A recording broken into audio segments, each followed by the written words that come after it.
Welcome back to Skills for Life. Today we're going to have a look at what happens if you get a burn to deal with. Somebody's burnt themselves, might be in a domestic situation, so that could happen in the kitchen or whatever, but it could certainly happen on expedition because we use stoves for cooking. So it's an important response. We should be able to manage somebody who has burned themselves. Step 1, we're going to do a primary survey and assess our casualty. So it's important that we stick to our primary survey as our go-to system for first aid. So assess for danger.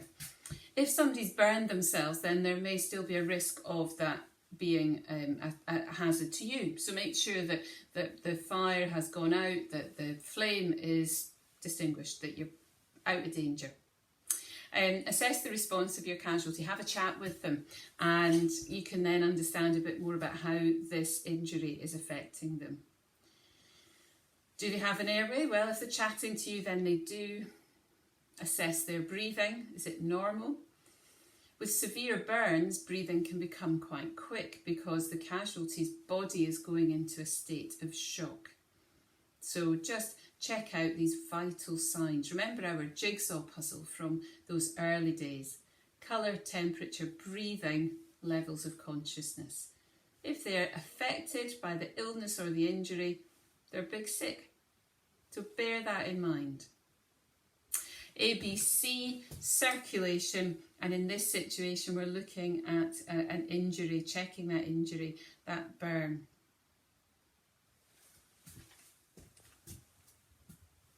So with a burn, we want to cool it down.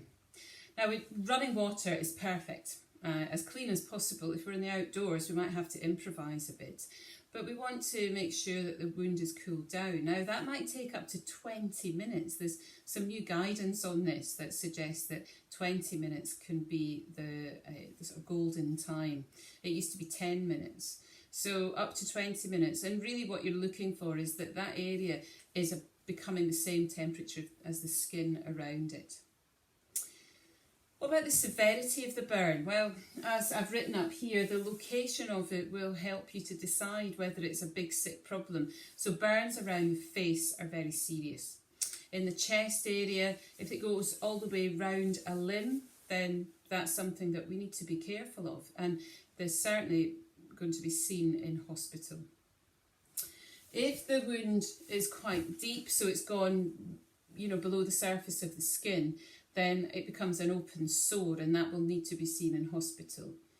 And the size of it, with a fairly superficial wound, burn, even something that you think doesn't look too bad, if it's bigger than the palm size of the casualty, then that might affect them. And certainly when we get to 5 times the size of their palm, then we're looking at a serious burn.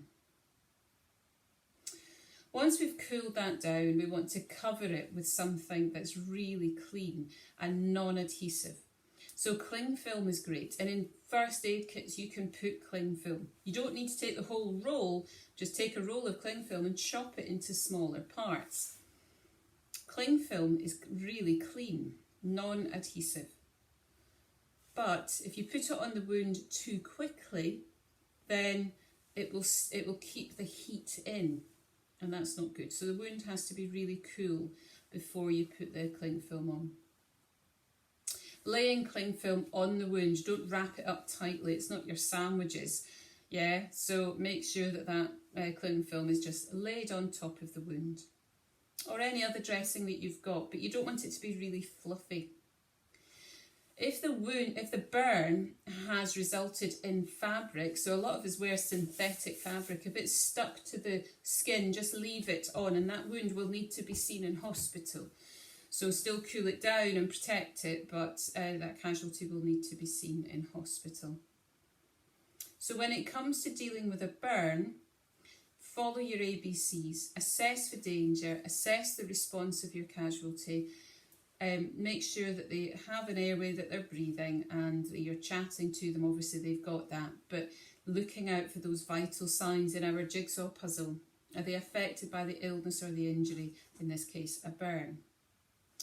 cool it down and dress it with cling film or a non-adhesive dressing, something that's really clean.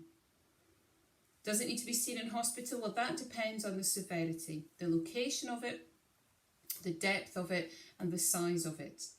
If you're in any doubt, of course, you just phone 999 or 111.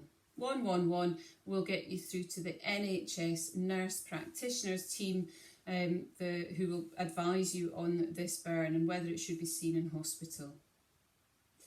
So, dealing with burns, something that I hope you never have to deal with, but I have to say on expeditions it does happen, and so it's useful for you to be able to manage someone who's got a burn. So here's an example of the cling film. This is the roll of cling film that I described, that I've rolled up and it's chopped up. Useful in a first aid kit. So make sure that you've got some of that. Now, if you're on expedition and you're not next to running water, but you should have water with you, obviously, then get something like a buff that's as clean as possible, soak it and keep putting it over the burn until it cools down. So you do have options, you just have to remember what the principle is that you're trying to achieve.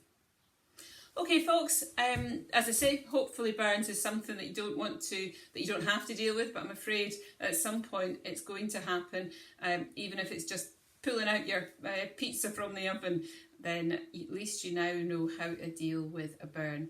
Write it up in your journal, those steps, the stuff that I've written on the board, and share it with a member of your family. You definitely want them to know how to deal with a burn, because it might be you that burns yourself and them that's helping you. Okay, keep well, keep safe, and we'll do a little bit more first aid before the course finishes.